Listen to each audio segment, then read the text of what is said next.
Good evening. My name is Ella Layton, and I'm a student project manager and co-supervisor at the Clark Forum for Contemporary Issues. Before we begin, I would like to take a moment to acknowledge that Dickinson College is on the unceded lands of the Susquehannock Nation. We acknowledge the many indigenous peoples that live with these lands, as well as the thousands of indigenous children forced into the Carlisle Indian Industrial School, starting in 1879 as part of a federal cultural eradication effort. At this time, I ask that you please silence all cell phones and other devices. In the event of an emergency, accessible exits are located through the door behind me. There will be a question and answer session immediately following the program, so please hold all questions until that time. During the question and answer session, we ask that you keep questions succinct so that everyone who wishes has a chance to ask their question. As a show of respect for our speaker and everyone in attendance, please stay until the end of the program, including the question and answer session. On behalf of the Clark Forum, Dickinson College, the Departments of International Studies, French and Francophone Studies, the Middle East Studies Program, Women's, Gender, and Sexuality Studies, Sociology, as well as the Center for Spirituality and Social Justice, and the Women's Gender and Resource Center, I would like to welcome you to tonight's event, Muslim Friends and the Contradictions of Laïcité, a History of the Present. I would like to highlight that tonight's event was student-initiated. At the beginning of each semester, Clark Forum student project managers propose 2 programs in which we develop for the next semester. In the fall of 2024, I proposed this event after learning about the concept of laïcité in one of my French classes. As an American, I was confused as to why veiling Muslim women were perceived as not integrated despite living in France their entire lives.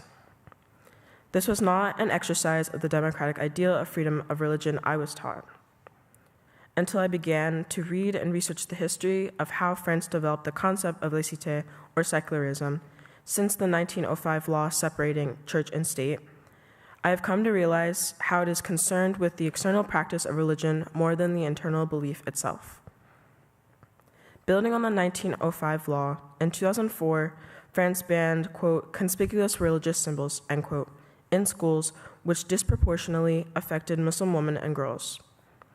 As a student passionate about issues of gender and religion, I wanted to know more about this conundrum in France beyond the buzzing headlines. And thus, we invited our speaker for tonight, Mayanthi Fernando. She is a professor of anthropology at the University of California, Santa Cruz, and provost of Carlisle College. Fernando received her PhD from the University of Chicago and her BA from Harvard.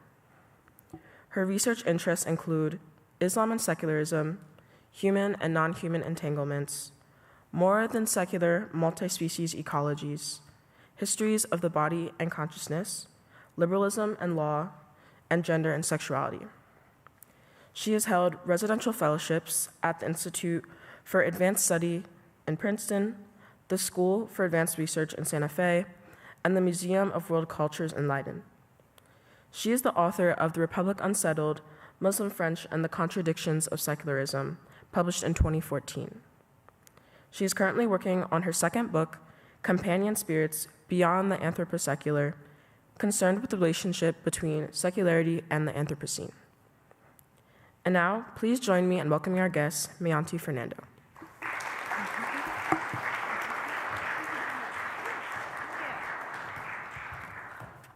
Hi, everyone. Can you hear me okay? I am really delighted to be here, and so let me begin just by thanking the students who invited me here this evening, and also the folks who made this event possible, Antia, Anthony, Sarah, and a whole host of other people, I'm sure. I'm particularly happy to be here tonight because I was scheduled to come last year, but I was not able to because I had a family emergency with my mom.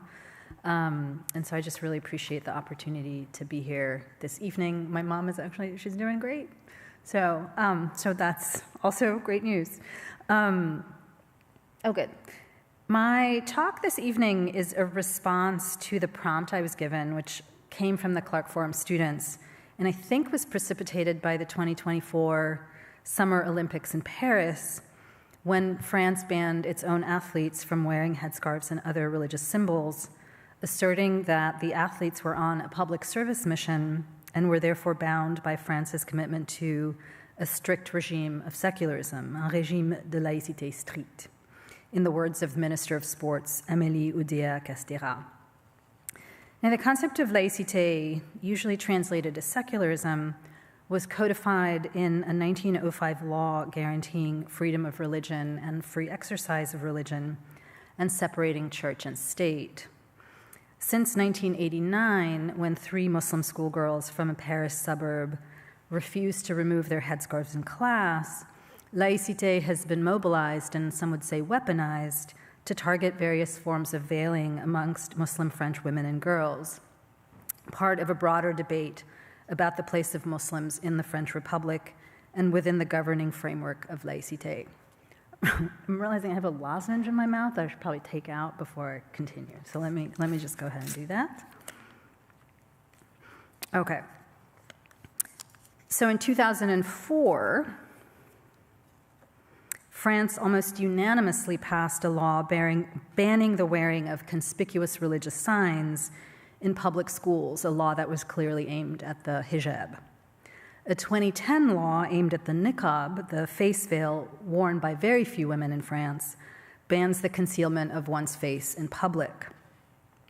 Various municipalities have banned the burkini at public beaches and pools, and in the name of laïcité, the French Football Federation has banned the wearing of any sign or dress conspicuously manifesting a religious affiliation in matches and competitions that it organizes, not just at the national level, but also at the local level, despite the Federation's own public rapporteur recommending against this ban targeting the headscarf, given that many male and female football players cross themselves before entering the field.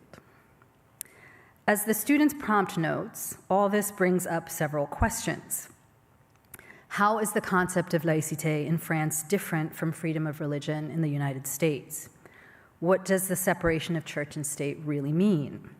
And ultimately, what can be done at the level of international law to ensure that human rights of any individual who veils are protected so that they are freely allowed to attend school and participate in sports? So before I dive in, I should also say I have multiple sort of liquids here that I'm going to kind of go back and forth, some tea and some water. But before I dive in, I just wanted to sort of introduce myself a little further and give you a sense of my approach to Islam and secularism in France. As Ella said, in 2014, I published The Republic Unsettled, Muslim French and the Contradictions of Secularism, which was based on many years of fieldwork between 2002 and 2012 in Paris and in the northeastern cities of Nantes and Rennes, with Muslim civic activists, public school teachers, and state and municipal officials tasked with managing Islam. The title really underscores my approach. So, although Islam and Muslims are thought to be contradictory to French secularism and French values, Islam and Muslims have a long history in France. And the folks whom I was working with really understood themselves as French and Muslim, and for them there was no contradiction between being French and being Muslim, practicing citizenship and practicing Islam. So I became really interested in laïcité itself and in the internal tensions of French secularism that were not caused by, but rather precipitated by, unsettled by this minoritized population. My talk tonight is organized into 5 parts and tries to answer the Clark Forum's questions. The first part is a short history of Muslim presence in France, and my point is that it's not new, but rather centuries old. The second part is on laïcité, showing laïcité to be not the separation of religion from politics and public life, but rather the French state's intervention into and regulation of religious life. The third part considers the politics of sex and gender in the regulation of Muslim life, and especially Muslim veiling. The fourth part turns briefly to economics and how France's turn to neoliberal capitalism has a lot to do with the increasing regulation of Muslim life. The fifth part takes up the final question of the prompt, namely the legal landscape of veil bans, and I end by making some broader points about laïcité. Okay, so first part. The narrative of immigration is not part of France's national imaginary as it is in the United States and in Canada.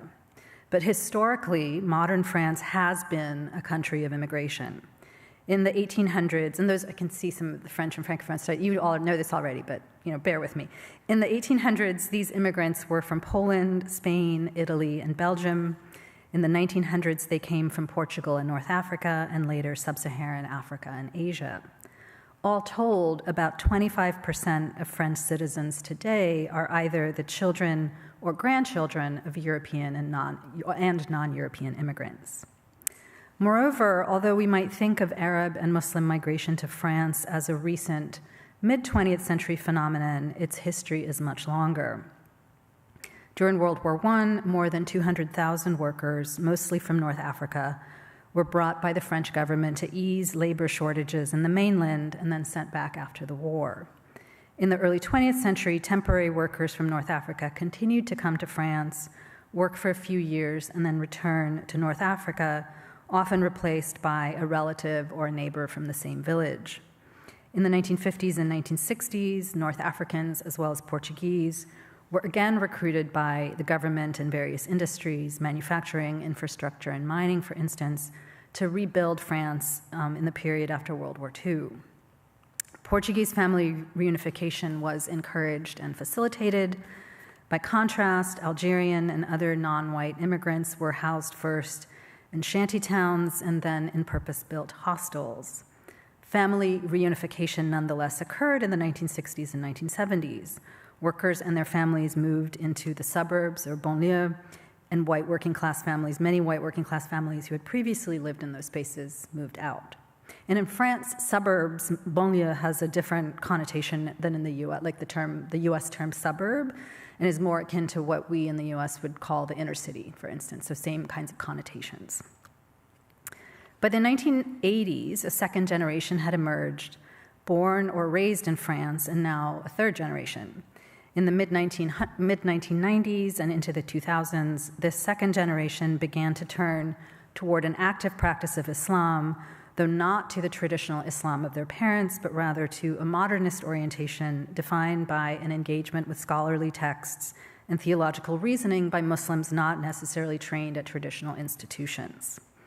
As in the rest of the world, what's called the French Islamic Revival, encompasses many different doctrinal trends, political sensibilities, and ritual and hermeneutical practices, which I don't have time to get into here, but I would be happy to get into in Q&A if you're interested.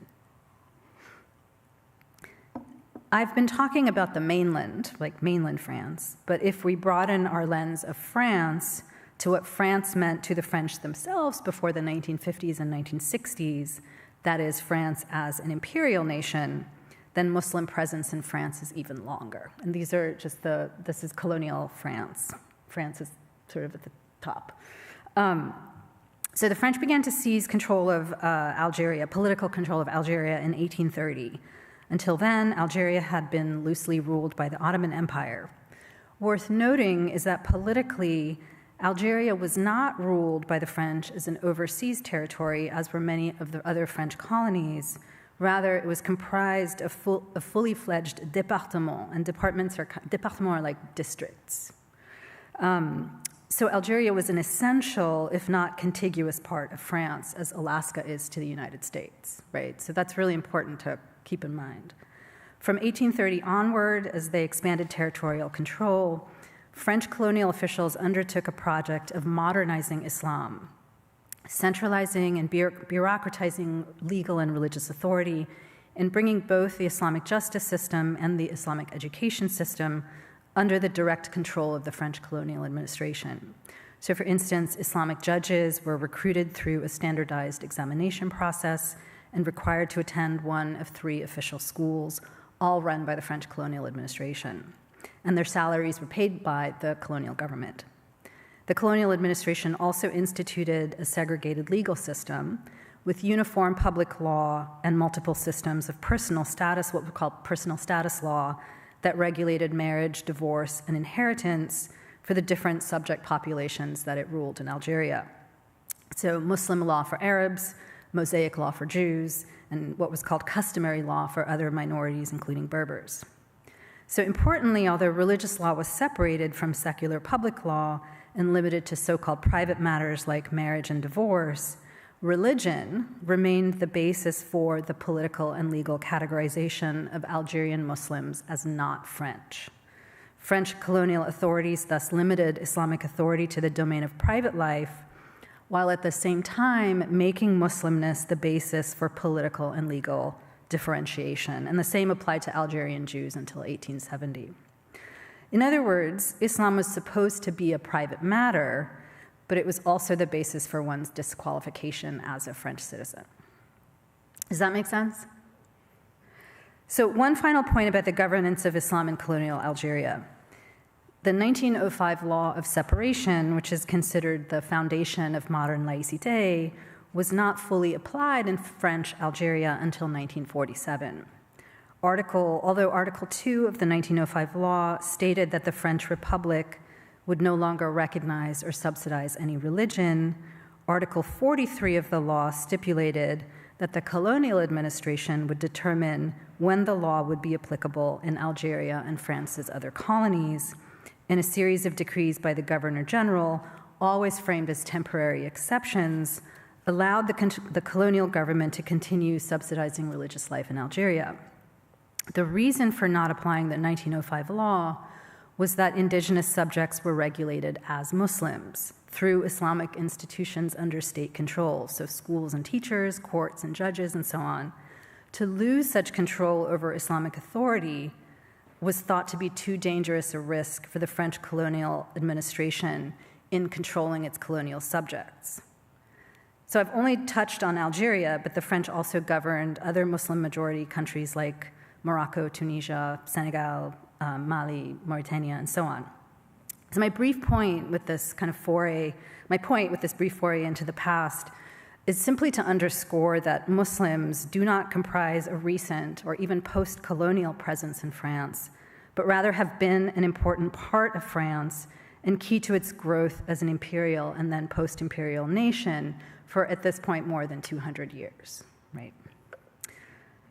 So let me first get some tea. That was much hotter than I thought it was going to be. So let me now turn to laïcité, including some interconnections and resonances between this history of managing Islam in Algeria and what laïcité has entailed in mainland France. How many of you have heard the term laïcité before this talk, just out of curiosity? Okay, so a fair amount of you. The dominant narrative of laïcité, both in France and in the US media, is that after a long battle with the Catholic Church, starting with the French Revolution, church and state were officially and fully separated in 1905 with the 1905 law, and religion was restricted to the private sphere, to private life, essentially. Article 1 of the 1905 law affirms that the Republic guarantees freedom of conscience and freedom of worship unless those freedoms need to be restricted in the interest of public order, and I'll come back to this later. Article 2 states that the French Republic does not recognize or subsidize any religion. The reality of separation is more complicated. The 1905 law was not a break with the Catholic Church, but rather a compromise.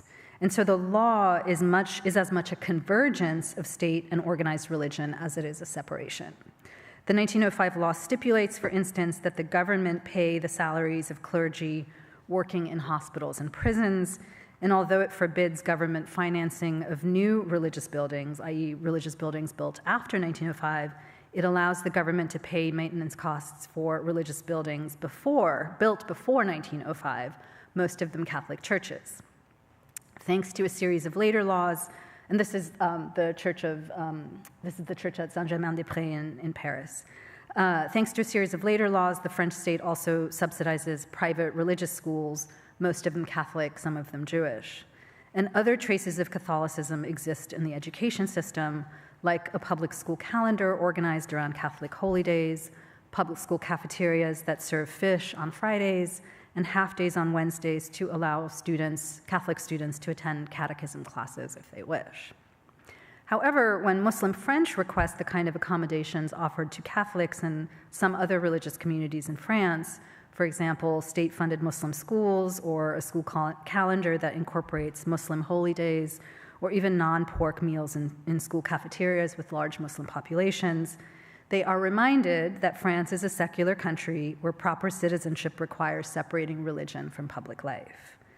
Muslim appeals for religious accommodation are usually claims to civic equality within the parameters of laïcité, yet those appeals have paradoxically become the basis for questioning Muslims' fitness as proper French citizens, as instances of what is called communautarisme, or Muslim communalism, Muslim separatism.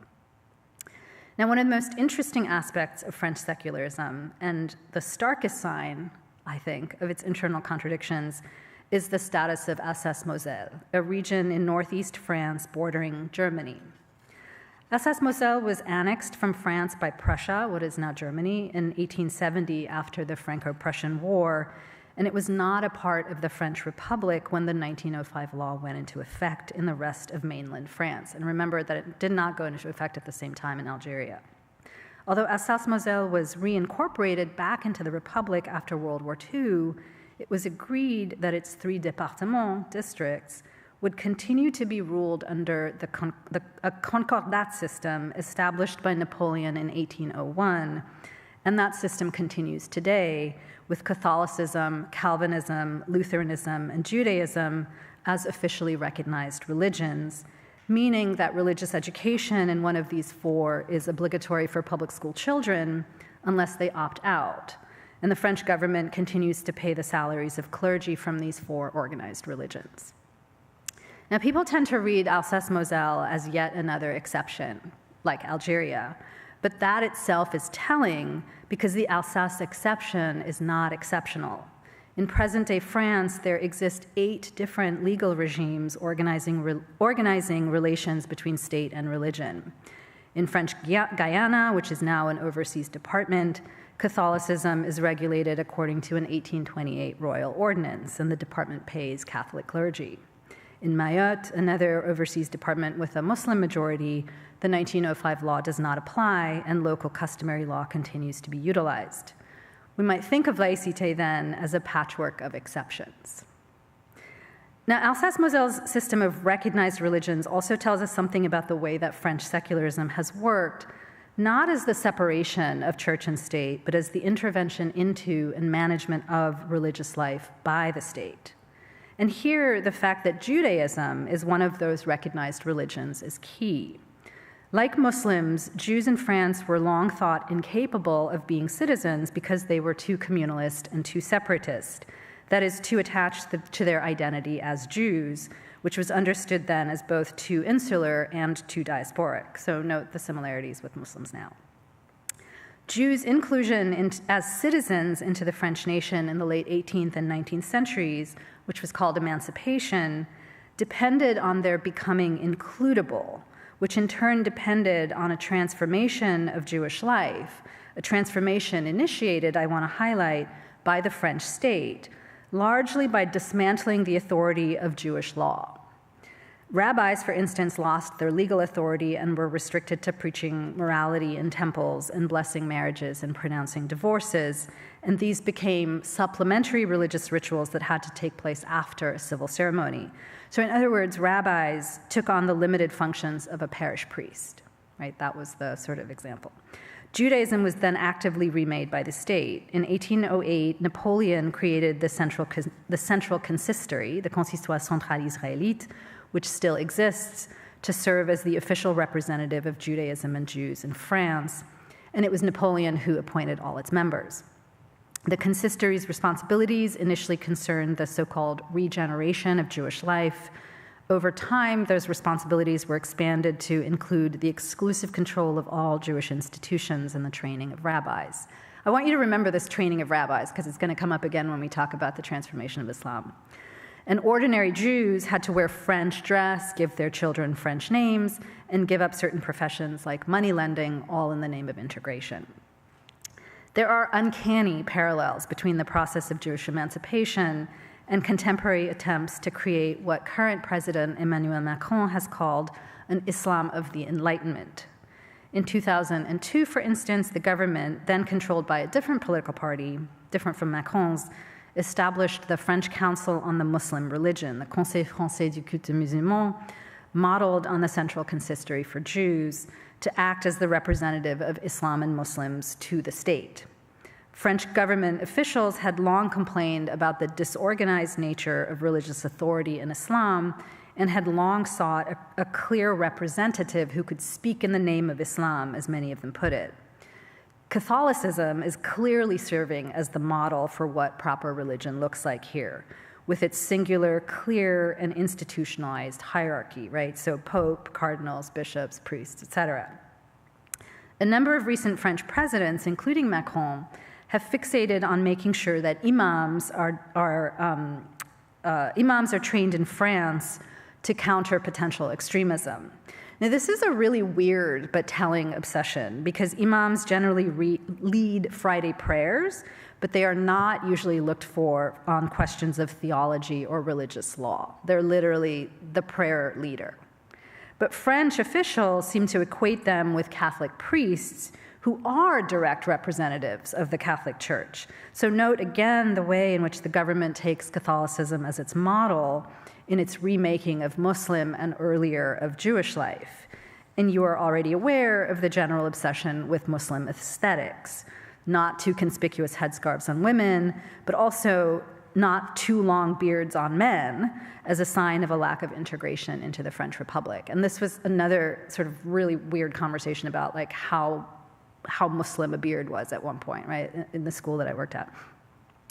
Now, I also want to note that the transformation of Jewish life, really the secularization of Jewish life, in the name of political inclusion, had really ambivalent effects. Ambiguous, I guess. It certainly made Jewish life easier in all kinds of ways. But if the goal of Jewish emancipation was to make Jews into citizens by reforming Judaism into a proper enlightened religion, the fact that Jews were perceived as fundamental outsiders made full citizenship, full inclusion, difficult. Since the modern period, Jews have embodied both religion and race. As emancipation made Judaism a private matter of religion and Jewishness receded as a religious identity, Jewishness as a racial identity remained intact, turning Jews into highly racialized figures with obviously catastrophic consequences. Muslimness, too, has long been both race and religion. In colonial Algeria, for instance, Arab, Muslim, Musulman, and native, indigène, were interchangeable terms. And now, in contemporary France, Muslim, Musulman, which seems to identify religious practice, is also an ethno-racial category used to refer to people of North African and West African descent, regardless of whether or how they practice Islam. So when the media in France and in the United States notes that there are 6 million Muslims in France, and this is a statistic that the media continues to kind of report, it's in the United States, including like the New York Times, there are 6 to 7 million Muslims in France. It's not at all clear what Muslim means, right? It's definitely not referring to religious practice only.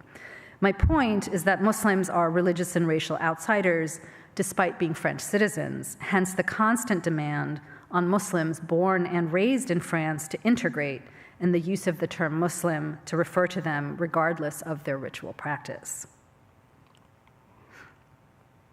So I want to turn now to the question of sex and gender, which was not highlighted in the Clark Forum prompt, but I think is really important to understanding the particular concern about Muslim women's veiling.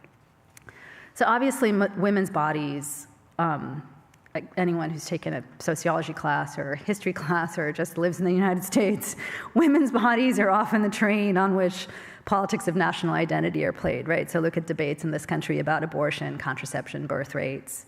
But it's worth digging into how sex and gender cut into debates about Islam and laïcité. All the various veiling bans I mentioned earlier, including the 2024 ban on French Olympic athletes wearing headscarves, have underscored gender equality as part and parcel of laïcité. How exactly does that equation of gender equality and secularity work? The lead up to the 2010 ban on face coverings gives us some clues. In July 2008, National Assembly deputy, and the National Assembly is like Congress and deputies are like Congress people. National Assembly deputy André Guérin began to speak out against what he perceived as the increasing number of women wearing face veils, called niqab, in his district. And Guérin is interesting because he's a communist deputy. And my sort of point here is that this sort of anti-veiling sentiment actually really crosses across different political parties, except perhaps the far left. So Guérin kind of raised the question of women wearing face veils in his district, and he and 57 other deputies co-signed a resolution demanding a commission to study the problem of the face veil.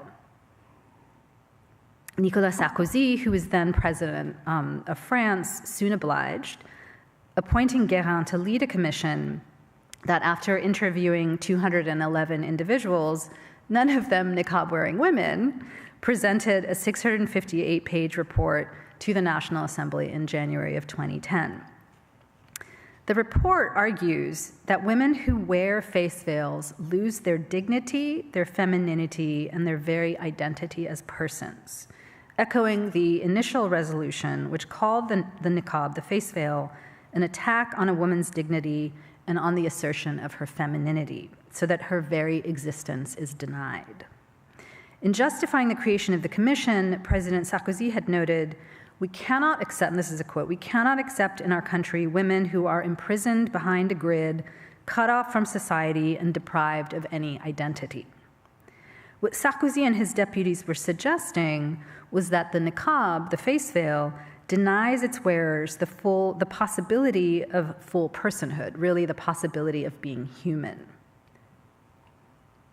But how and why?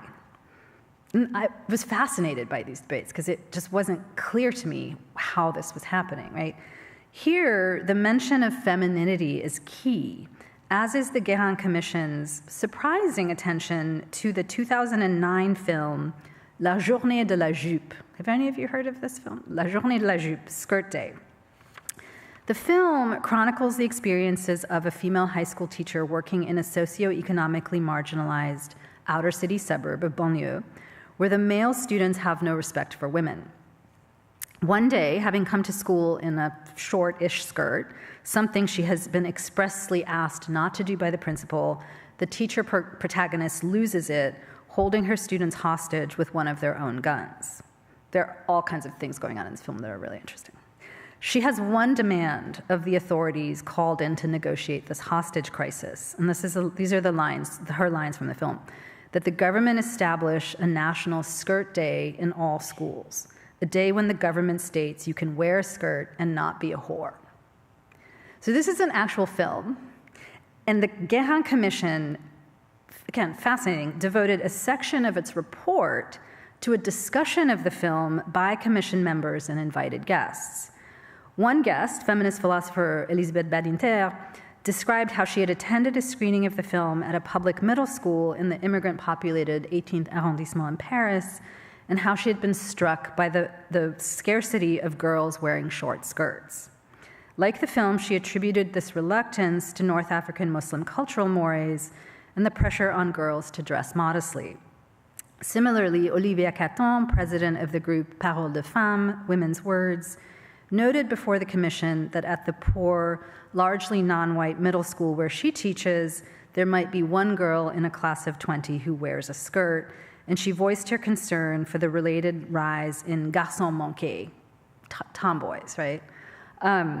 Another speaker before the commission, National Assembly Deputy Daniel Hoffmann-Rispal, succinctly summed up Badinter's and Caton's fears. Skirt Day, she said, is not just a film, it's every day. The lengthy discussion of the film by the Guérin Commission begs the question, because remember, this is about the niqab, right, the face veil ban. How is the anecdotal rarity of short skirts among young women of immigrant origin relevant to hearings about the acceptability of face veils in public? That was my question. Caton, the president of Women's Words, makes the connection most explicitly. the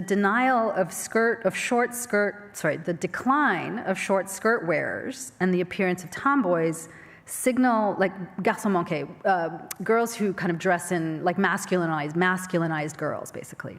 The decline of short skirt wearers and the appearance of garçons manqués signal an environment, according to this logic, in which young women deny their femininity. This, in turn, reflects a broader decline of gender equality, and all are the result, again, according to this logic, of the rise of Islamic fundamentalism, of which the niqab is the most visible representation. So that was the way that this logic worked. Now, as is clear from the concern about the lack of short skirts, not long skirts though, because in 2015, a number of Muslim schoolgirls were sent home for wearing too long skirts that were signals, like signs of their religious fundamentalism. So gotta get the length right. As is clear from the concern about the lack of short skirts, femininity means something very specific in this narrative, and feminist organization Ni Pute Ni Soumise, which I'll translate as neither whores nor oppressed, neither whores nor doormats, which was a vocal advocate of both the 2004 ban on headscarves and the 2010 ban on niqab. Ni Pute Ni Soumise really nicely exemplifies this femininity's contours. And the juxtaposition of like neither whores nor doormats is really a juxtaposition of neither whores nor veiled. That's what Soumise here refers to. Neither whores nor doormats, neither whores nor oppressed, is made up of women who grew up in the outer city suburbs. One co-founder of Fadila Amara wrote an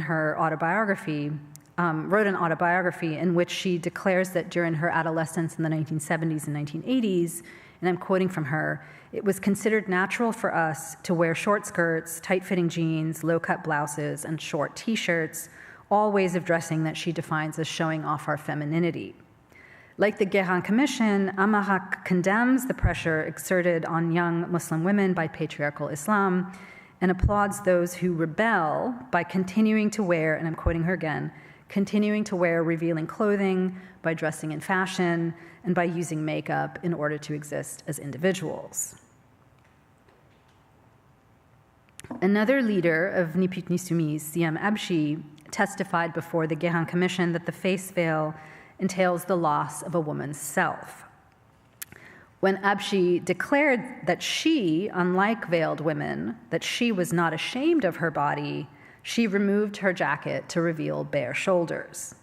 The commission members, 47 of the 57 members were male, incidentally, right? The commission members all applauded, presumably appreciative of the embrace of secularity that her bare shoulders represented. Indeed, Abshi, Amara, and the Guérin Commission voiced their criticism of veiling as a defense of secularism, linking secular values like individual autonomy and sexual equality to a particular form of heterofemininity. What is striking is how certain aesthetic practices, like wearing makeup and skirts, and certain forms of bodily display, bare legs, bare shoulders, uncovered hair, bare faces, have become essential to that femininity. Also striking is how much this model of femininity is naturalized, so that wearing makeup and revealing clothes is seen as taking up one's natural qualities as a woman and as an individual. Equally essential to this model of femininity is the ability to seduce, which the niqab is thought to prevent, thus preventing, again, the ability of a woman to take up her supposedly natural femininity. André Rossineau, mayor of the city of Nancy at the time, put forth this idea in his testimony before the Guérin Commission. According to Rossineau, the niqab is part of a gender system in which, and I quote, women do not have control of their image, they are not free to show themselves, to exist on the outside, even less to seduce. Rossineau's reference to seduction is super interesting, right? And brings to mind historian Joan Scott's analysis of French debates about veiling. Within French secular Republican ideology, and Republican here refers not to a political party, but to the basic ideology of the French Republic, right? So the way that like liberals or Democrats would be sort of thought about in the United States. Again, not as a political party. Within French secular Republican ideology, Scott argues, coming into being as a person is not simply relational, right? Like I am who I am because I'm recognized by you, but also fundamentally gendered. Man hails woman into being. Feminine identity depends on male desire, Scott writes, and male desire depends on visual stimulation. So seduction and the male gaze are therefore key to personhood. The visual appreciation of women's faces and bodies brings women into being as women, just as the ability to see women's faces and bodies brings men into being as men. Within this framework, the niqab is understood not only as an assault on women's femininity and men's masculinity, but also more broadly on women's and men's very existence as persons, because personhood is fundamentally gendered. Now, what's so interesting is that this framework collapses sex and gender, right? Positing an essential relationship between the female-sexed body and the feminine gender, and the male-sexed body and masculine gender. Expressing one's identity, and in so doing enacting one's freedom, entails expressing one's feminine sexuality and vice versa. It is precisely this logic that allows Fadela Amara to call the headscarf an instrument of power over women used by men, by noting that men do not wear the headscarf, a sign of gender inequality, while at the same time describing Muslim women's wearing of short skirts and makeup, obviously also not worn by men, as a way of affirming their femininity and being themselves. This reinvestment in a natural or biological sexual difference means that opponents of the niqab and other forms of veiling can simultaneously champion kind of hypernormative femininity and, in fact, as sexual equality.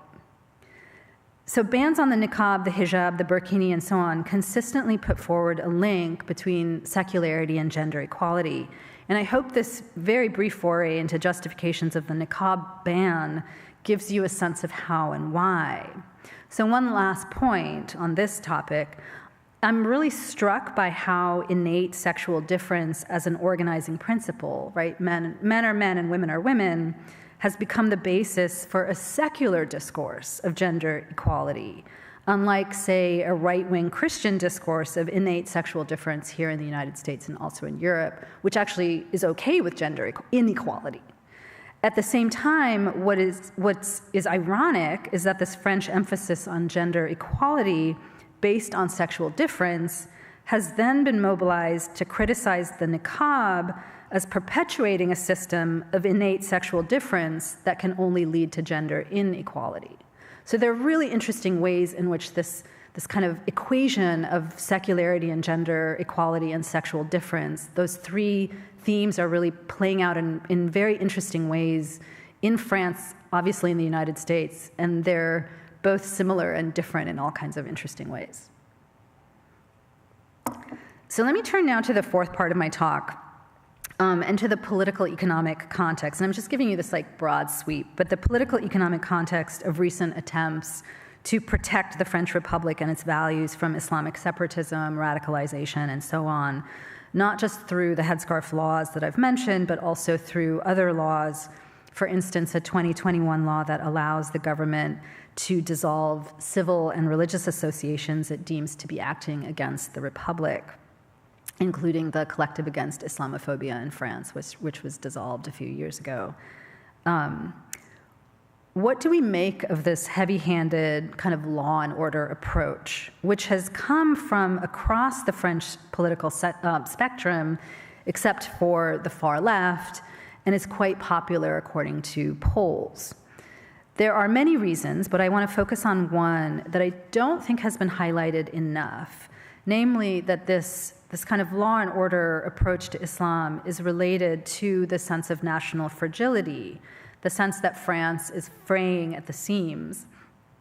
And this is the important part, this sense of fragility, of kind of national fragility, is the direct result of major political parties on both the left and the right abandoning the obligations to citizens and residents that were once part and parcel of the post-World War II liberal state in favor of neoliberal capitalism. And there are obvious parallels to the United States and what's happened here.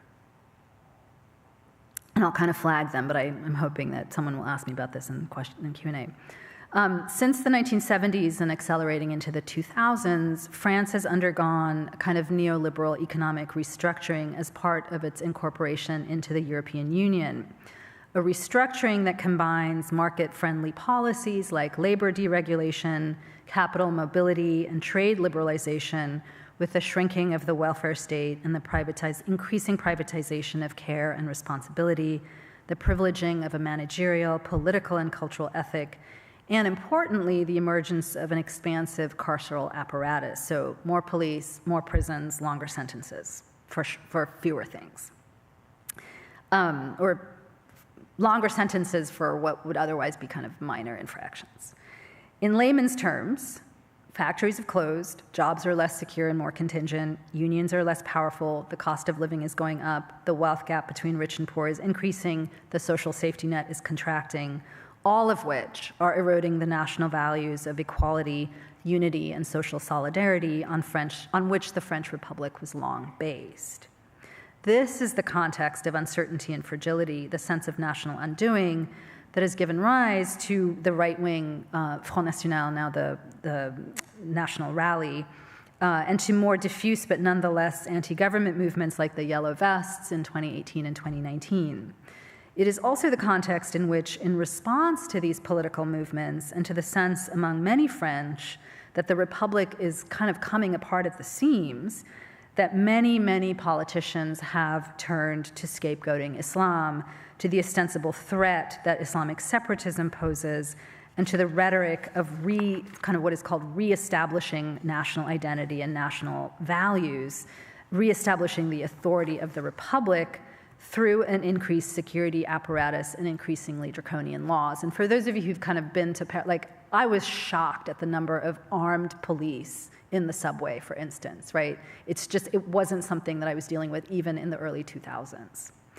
What I want to emphasize is that neoliberal capital economic restructuring has always been a political decision made by political elites on both the right and the left, center-right and center-left. So the scapegoating is also a denial, a kind of disavowal of their political responsibility for the precarious situation in which many French find themselves. We might think then of the ritual enactment of law and order upon the bodies of Black and brown people as very effective political theater.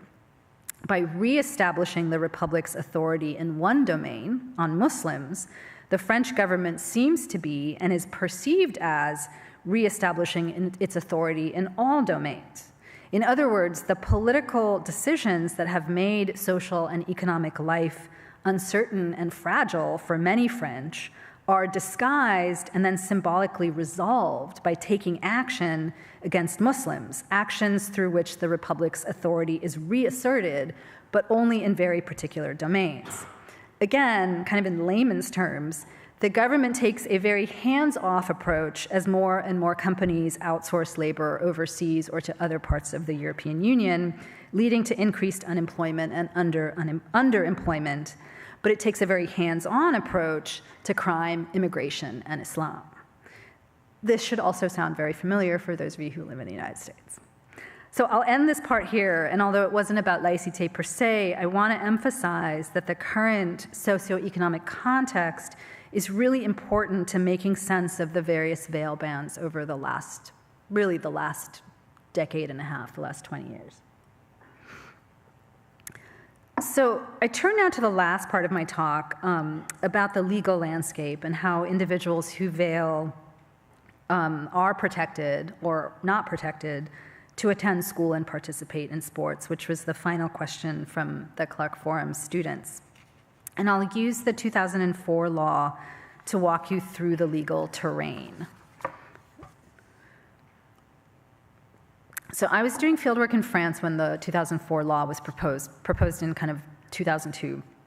And I joined an organization called the One School for All Collective, Une École pour tous et toutes, which brought together a diverse array of activists and lawyers to contest the proposed law. Like many others in the collective, I saw the law as an obvious violation of religious liberty, which I think was a lot of people's reaction, right? Obvious violation of religious liberty, guaranteed by the French Constitution, the European Convention on Human Rights and Fundamental Freedoms, and other international rights conventions.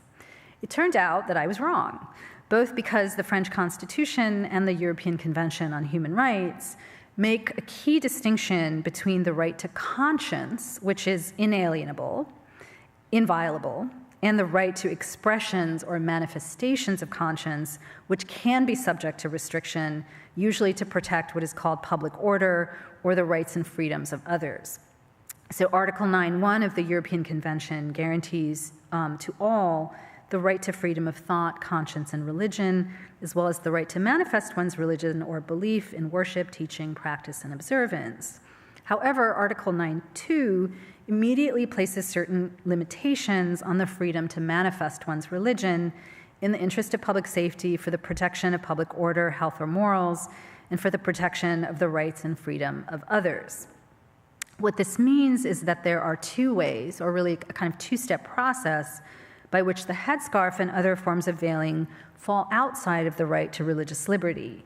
First, in the distinction between belief and its manifestation, and second, in the way that manifestations of belief can be restricted for reasons of public order. So the language of the 2004 law, which bans conspicuous religious signs, clearly signals the distinction between belief and its representation or manifestation. And a number of advocates for the law argued that the law did not constitute a violation of Muslim girls' religious liberty because they could continue to believe on the inside. As Zaki Laidi, a political theorist, put it, there are 1,000 ways for a Muslim woman who aspires to wear the veil to wear it on the inside without wearing it out in public on the outside.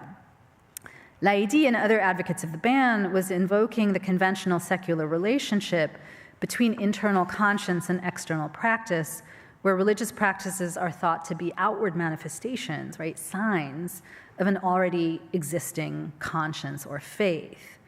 Moreover, as external representations of internal conscience, practices are not thought to have an effect on conscience itself. Conscience or faith exists first, internally, and then is manifested through practices, symbols, signs, etc. Within this logic, banning an outward practice like veiling does not violate religious liberty, because if the practice as sign has no effect on the believer's conscience or faith, then neither would its disappearance. You can continue to believe on the inside. This is not how most of the Muslim women I worked with understood their practice of veiling, and it's not how many religious people understand the relationship between faith and practice. For these Muslim women, Muslim French women, the veil was essential to achieving the kind of religiosity and relationship with God that they were striving for, right? It was their conscience. In other words, veiling didn't just outwardly express a particular belief, nor was it even primarily a sign of their Muslimness. Rather, so not really like a sign of their identity. Rather, veiling was vital to becoming the kind of person they wanted to be on the inside, and veiling often went hand in hand with other practices like praying or fasting or giving to the poor, right? All kinds of other practices. One of my fellow activists in the One School for All collective, a practicing Sikh, put it best, and one of the unintended targets of the 2004 law banning conspicuous signs in public schools was the small community of Parisian Sikhs. So I'll call him Jaswant. Jaswant was outraged by the law, which would require Sikh boys to remove their turbans in public schools. He declared that the 5 Ks of Sikhism, including kesh or uncut hair, are not optional. They are the faith. Ils sont la foi. When a Sikh cuts his beard, cuts his hair, Jaswant said, soon he begins to eat meat, to drink alcohol, he loses his soul. And Sikhs are usually vegetarian and abstain from alcohol.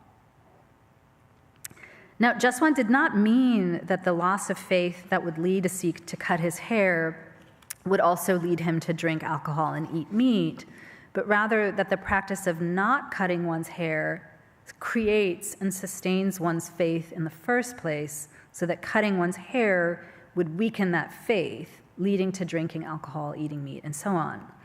But this sense of practice as essential to faith, rather than only a manifestation of it, is not really intelligible within a secular framing of religious liberty, including the various rights conventions that we all tend to look to. The presumption in these conventions is that belief, faith, conscience are primary, and then practices are second-order manifestations of that primary faith. And this idea has Christian and especially Protestant roots. One of the effects of the Protestant Reformation is that belief came to be seen by both Christians and secular moderns as the authentic and primary site of religion. As a result, ritual bodily practices like praying and fasting, once considered even by Christian authorities as necessary to cultivating certain religious dispositions like piety and charity, these practices came to be thought of as second-order expressions of already existing belief. In other words, belief always came first, and practices came to be seen as not essential to belief. This is the grid of interpretation used to assess the headscarf, and why many pro-law advocates contended that the law didn't violate religious liberty at all, and also why challenges to the 2004 law failed. So it wasn't an argument, in 2004, it was not an argument necessarily about public order. It was simply that, like, this is not a violation of religious liberty, even within the legal conventions. The other argument that pro-law advocates made, although it was less at the time, and the argument that then took center stage with the 2010 niqab ban, was that veiling is a threat to public order and to the rights and freedoms of others, and can therefore be restricted. So remember that. Oops, these are the Sikh turban, the Sikh boys. Remember that that Article 9.2 of the European Convention and also the French Constitution limits the right to manifest one's religion or belief for the protection of public order and for the protection of the rights and freedom of others. In the build-up to the 2004 law, a number of advocates argued that veiling impinged on the freedom of girls not to veil, and that the presence of headscarves in public schools, of schoolgirls in headscarves, constituted peer pressure on all girls to veil. More recently, with the turn to a discourse of national security, which we saw with the 2010 niqab ban, advocates have argued that veiling constitutes a public order problem and an actual rather than only symbolic threat to Republican values in the Republic. So for those of you in the Clark Forum, this is probably not what you wanted to hear about the legal landscape, because I noted a lot of hope in that question, and revisiting this is kind of depressing for me too. But what continues to give me hope is that there are organizations like the One School for All Collective and the lawyers and activists in France whom I know who continue to contest the infringement of civil liberties. They don't always win. They often lose, but the struggle continues. So I want to finish just by making a few conceptual points about how to think about laïcité. First, although many French would say that laïcité is untranslatable conceptually or linguistically into English, I think laïcité as translating laïcité as secularism actually makes sense. And I see laïcité as a specifically French version of secularism as a political system. And I think of secularism not as the political and legal separation of church and state, but rather as a global political system that continually draws the line between religion and politics. In other words, a political system that determines what is proper religion and where it belongs. In France, this has entailed the government's intervention into and transformation of religious life. The French state defines the spaces religion should inhabit, authorizes the sensibilities proper to it, and then works to discipline the adherents of those religious traditions to conform with those sensibilities. We saw that with Jewish emancipation. We're seeing this now with Islam. The US, I would argue, has a different institutional mode of drawing the line. But my point is that that doesn't make the US or France more or less secular. They're just operating as different secular nations, right? And I get this a lot, like, oh, the US is so much more secular, it turns out, than France, or France is so much more secular than the United States, right? That, for me, is not the right, like, that more or less doesn't really make sense. The French state and the American state regulate religion differently, but they're both regulating religion in, for me, as a scholar, like, really interesting ways. My second point is that the French administrative state defines proper religion using Catholicism as its model. As I noted earlier, the French government established the French Council on the Muslim Religion to make order out of the disorder of Islam by centralizing and bureaucratizing its authority, by Catholicizing it, essentially, just as it tried to do with Judaism 200 years ago. And government officials, like I said, have fixated on training imams, analogous in their mind to parish priests, as the key to producing an Islam de France, an Islam remade for a secular French context, though again, with the government making sure it has oversight over the organizational body responsible for training these imams. My third and final point, and perhaps this is obvious, but I think it's important to highlight, is that Catholicism occupies a very privileged role within the legal and political framework of laïcité, precisely because it provides the model for what proper religion is supposed to look like, and therefore sits really easily within the framework of laïcité. So practices and signs that would be read as the improper appearance of religion in public life for Islam, Judaism, and other minoritized religions gets configured as culture and tradition rather than religion, or alternatively as forms of religiosity that don't violate public order and therefore can be accorded religious freedom. So for instance, the pealing of church bells, and again, this is the church at Saint-Germain-des-Prés, which church bells like peal all the time across France, right? But they're exempted from noise ordinances. And this is in contrast to, this is the Grand Mosquée de Paris, which has, this is a super interesting building because it was built in the early 1900s, and it has a minaret, right? But it cannot actually broadcast the call to prayer. It can only broadcast the call to prayer into the mosque, which makes no sense, but, right? But that's because because this otherwise it would be the intrusion of religion into the street, into public life.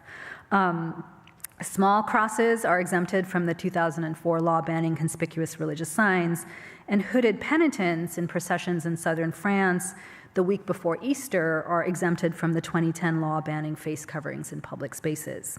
So I will stop there. I hope this has answered the questions that the Clark Forum students were interested in. Thank you for, I know it's late, thank you for your attention this evening, and I'm happy to take more questions about any of this. So thanks very much.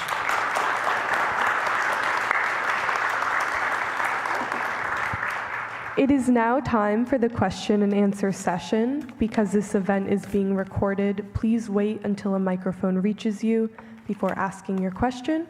We reserve the first question for students, and we will now take the first question.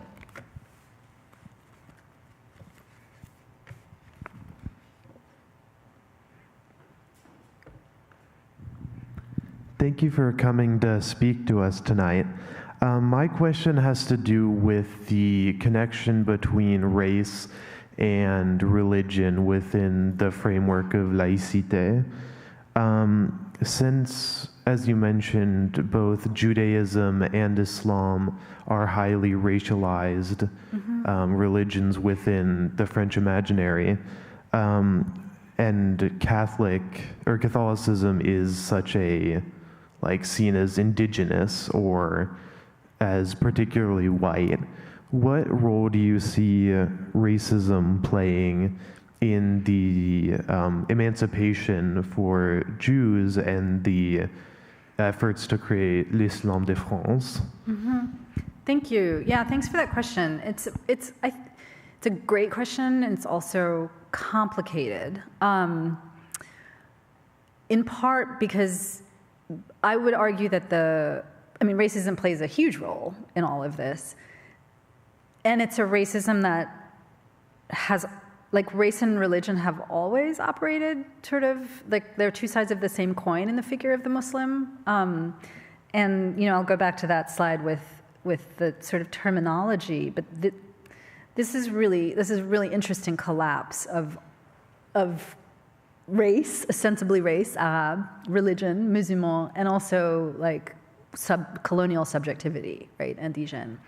I'm not a scholar of Judaism, but having just read historically, the figure of the Jew is also always already race and religion. So I think the mistake that many, I'll speak as for scholars, I think the mistake that many of us make is to say, this is about secularism, no, it's about racism. It's about religion, no, it's about race. It's about both, because race and religion have kind of been really intertwined, specifically in these two figures of the Jew and the Muslim. And so it's a great question, and I think for us, it's how do we, because as moderns, we tend to think of race and religion as really different kinds of identities. It becomes complicated to try to think about them together, but in this context, they've kind of always been together. Does that answer your question? Sort of? Okay. The other thing I'll say before another question, I was saying this to someone at the reception, I'm always like a little hesitant to give talks about France and the United States because it sort of, sometimes, and I'm not accusing any of you of this, but sometimes there's a tendency to be like, oh, there's like crazy French, right? Like what are they doing regulating their Muslims like that? It's so racist, it's so all of this. There's a way in which the Muslim in the West is always race and religion, just like the Jew in the West is always race and religion. So I just want to kind of make that clear that these things operate differently in different national contexts, but the structure is kind of, it travels, right?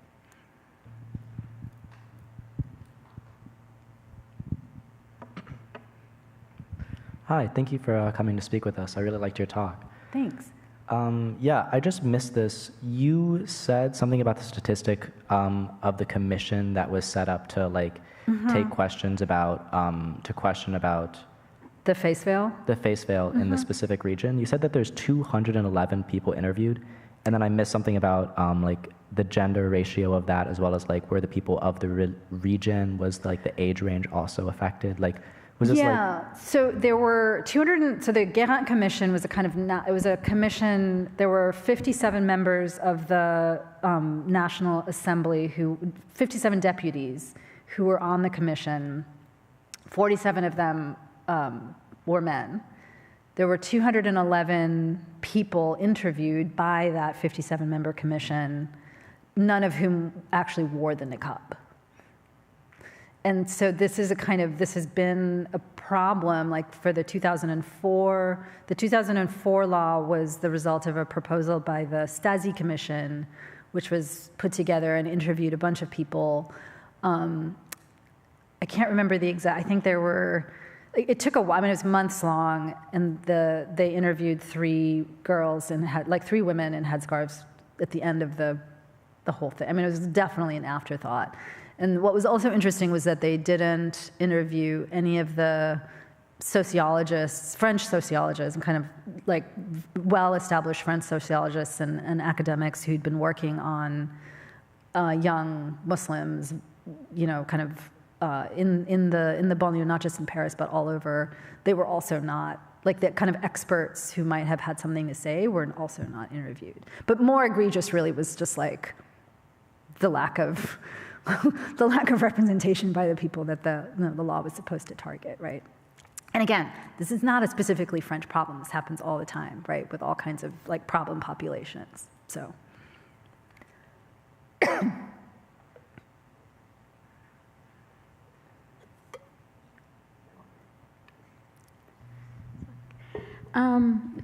Thank you again for doing this talk here. We appreciate it. I remember you mentioning one of the organizations you've worked for, especially to look into appealing one of the initial ban laws, and then also the fact that I'm assuming Arama has no real perception of her kind of inverted hypocrisy when it comes to what she had written.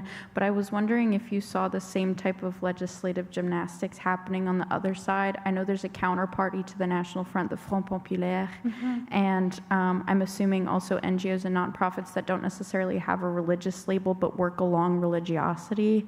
And I was wondering where you see that as effective, where there are still ways to kind of circumnavigate a system that's inherently built to make those types of civil defenses fail?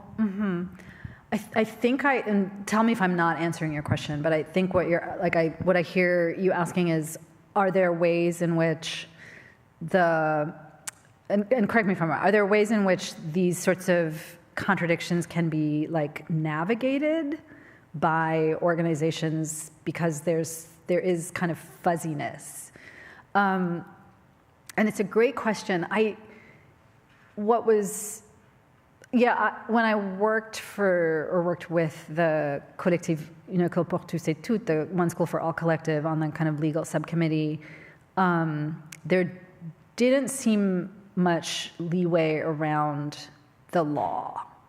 There were interesting. So I did a lot of my research during my research, I worked at a French public school in La Courneuve, which is a kind of outer city suburb of Paris. And there was sort of some of the teachers who, so it was a really interesting moment in France. And I would say that most of the teachers that I worked with who were anti-veil, in the sense that they really did, many of them really did see it as a sign of like Islamic, like a kind of like growing Islamism. They did see it as many of them saw it as a sign of gender inequality.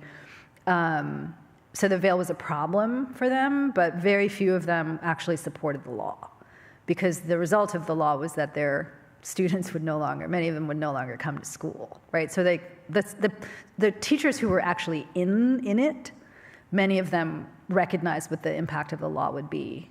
And because they're teachers, their primary commitment is to their students, right? So they were very, I mean, I remember talking to many of my colleagues who were just, felt very caught between, you know, this sort of impossible situation where, but they were really not represented in the kind of media portrayal of teachers who wanted the law because the Republican school was under threat, sort of thing. Some of them would be like, well, can't they say it's cultural rather than religious? Can't the Sikhs, that was one of the suggestions to the Sikh community made by government officials, which was to say, but just say it's cultural and then we won't have a problem. And a lot of the Sikhs were like, absolutely not, this is a fundamental part of what it means to be like an ethical Sikh, right? So there are ways in which there's always kind of workaround. And that was one of the interesting things about working in France, is that, so I'll give you another example. The 1905 law forbids the state from subsidizing any religious buildings built after 1905. But many municipal officials, many city officials recognize the need for mosques, and actually support, this include like the center, support Muslim organizations who want to build like mosques and prayer spaces for their communities. But their hands are tied because they can't formally, if it's a religious association that is building the mosque, their hands are tied, they can't subsidize that. And so many government officials have encouraged Muslim organizations to incorporate as civil associations under the law of 1901 rather than 1905, so that the government can fund at least part. It can't fund the prayer space, but it's sort of helping Muslim communities make a distinction between like, this is the religious part of the building and this is the non-religious part of the building, and we can fund this part, right? So there are like 99-year leases that are given to cultural or non-religious organizations. So the government does figure out ways to work around the ways in which, because again, not all, but like National Assembly representatives, city officials recognize, like, this is a social problem, right? Like, we need to do something for the community that we ostensibly represent. So there are all kinds of ways in which, in other domains, like there are workarounds, but not so much for, I don't think, for the question of veiling. I don't know if that answered your, yeah, okay.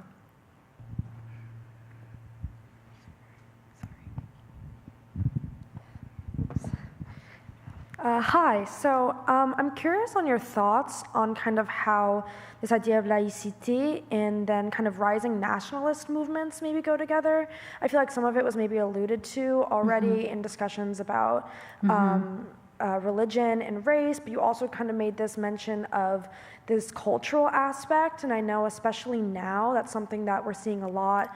I know the far-right party, Le Rassemblement National, there's a lot of discussion of trying to preserve this like distinct French, cultural identity, but you also made references to how it's kind of across the spectrum of different political parties that kind of want to keep this type of secularism.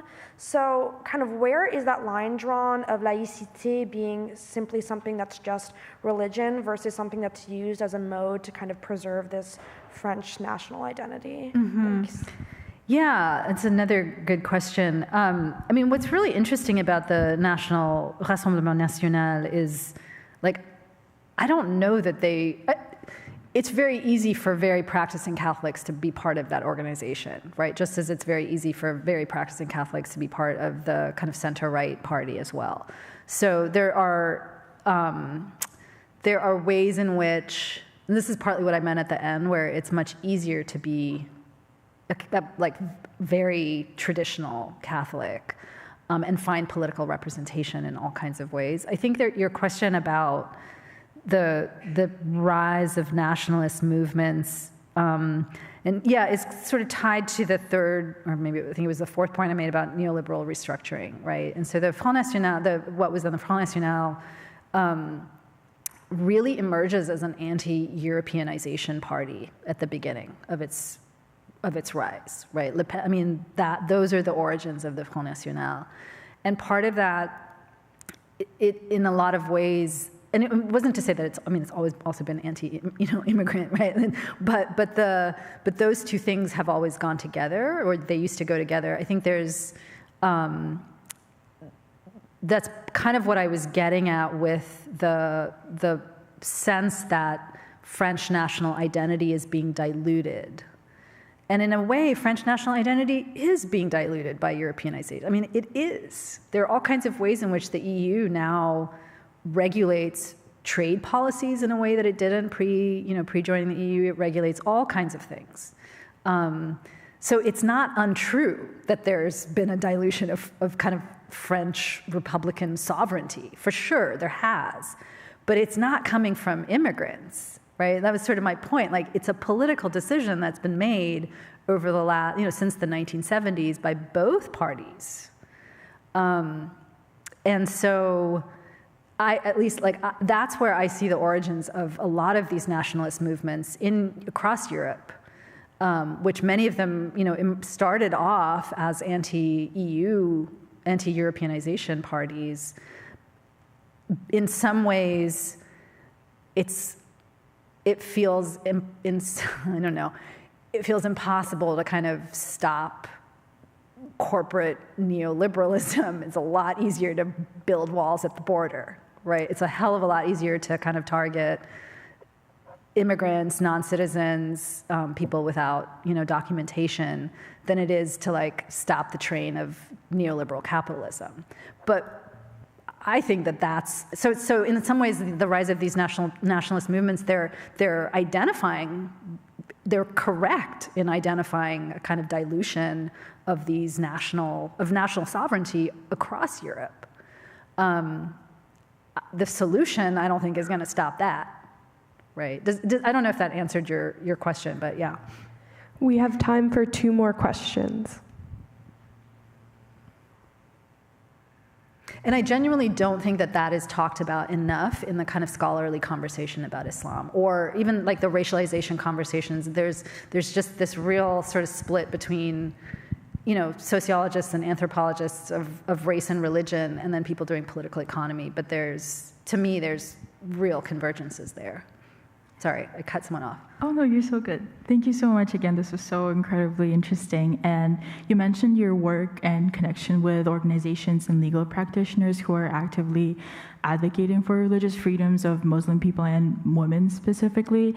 And I was curious, in realm of advocating for and protecting women from like real and actual like abuses happening that might be unique to organized religion, and that I'd argue are not unique to Islam, but like still happen, and how do they go about framing and defending and protecting those women without then making it a tool for the state to then demonize and police those the faith as a general, and like how do you balance that? So I was curious if you had anything. That's a really good question, and I'm actually going to go back to Ni Pute Ni Soumise. So Fadela Amara's autobiography is really interesting because the first part of that autobiography is all about the way that the French state has essentially like left the suburbs. And it's about the retraction of social services, the kind of collapse of the state in a lot of these places. And her argument at the beginning of the book is that, and part of it is also about like increasing unemployment and the kind of like increasing contingency of labor. And part of her argument is that the sort of like the loss of a solid working class immigrant jobs and sense of identity, especially amongst men, has led to, and whether or not you agree with her, but this is the argument in the first part of the book, that the kind of, almost like a kind of emasculation, right? Like a loss of identity as workers, as providers, then men sort of take it out on women who they can't, like the only thing that they can't control. So that's the first part of her book. And I don't know that she's entirely wrong, right? The second part of the book suddenly then turns to, sort of then identifies like the rise of Islam as the main problem. But it's like, no, you just diagnosed the main problem, right? Like, why are you asking people to look over here? And so that's kind of like my reading is that's the problem, is that there are a lot, again, like the Front National, they're actually diagnosing something real. It's just that the solution doesn't do anything about the problem that they've actually just diagnosed, right? And, I would like, there are parallels to the United States, right? So, but it's a really good question. And so I don't mean to really, like, I think Amara is, she's not, she has become in some ways, she's been, I think, used by a series of politicians to sort of go with one part of the argument but not the other.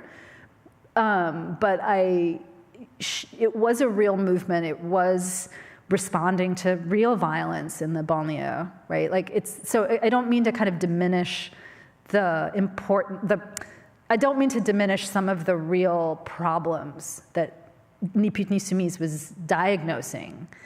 But like, really, Ni Pute Ni Soumise? Right? Like, it's the kind of the discourse of the way that the problem is then sort of, the solution is proposed is, I think, really problematic.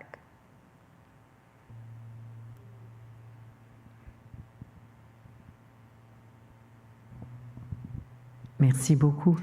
It's a real pleasure to listen to you tonight. And I wanted to just ask a greater point about contextual elements, and particular geopolitics and terrorism. And in France, I would say, and I do want to say, I'm Julia Carlisle, and I haven't met some of you, but I do live and work in France, in Dickinson in France. So this is one of the things we see all the time, is the plan Vigipirate, urgence attentat, au maximum. We've been living under maximum terrorist, security presence, and this is what you're talking about in the airports and otherwise.